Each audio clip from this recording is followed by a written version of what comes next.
Hi hello ಮಕ್ಕಳೇ, ಎಲ್ಲರೂ ಹೇಗಿದ್ರಿ? ಎಲ್ಲರೂ ಆರಾಮಾಗಿದ್ರಿ ಅಂತ ಭಾವಿಸ್ತಾ ಮುಂದಿನ ಅಭ್ಯಾಸವನ್ನು ನೋಡೋಣ ಬನ್ನಿ.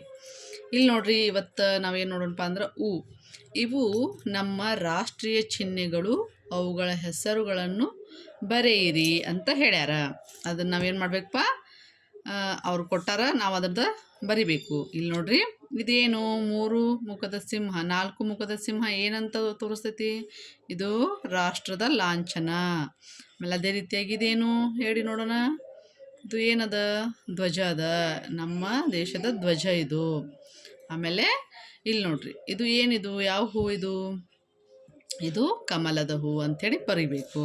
ಅದೇ ರೀತಿಯಾಗಿ ಇಲ್ಲಿ ನೋಡ್ರಿ, ಇದು ಯಾವುದು ಐತಿ ಹೇಳ್ರಿ ಪಕ್ಷಿ ನೋಡೋಣ. ಇದು ನವಿಲು, ಇಲಿ ನವಿಲು ಅಂತ ಹಾಕ್ರಿ. ಆಮೇಲೆ ಇದು ಏನಪ್ಪ? ಹುಲಿ.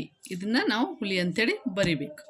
ಆಯಿತು, ಇದು ಅಭ್ಯಾಸ ಇಲ್ಲಿಗೆ ಮುಗೀತು. ಮತ್ತೆ ಮುಂದಿನ ಅಭ್ಯಾಸ ಒಳಗೆ ನಾವು ಮುಂದಿನ ಭಾಗದಲ್ಲಿ ನೋಡೋಣ.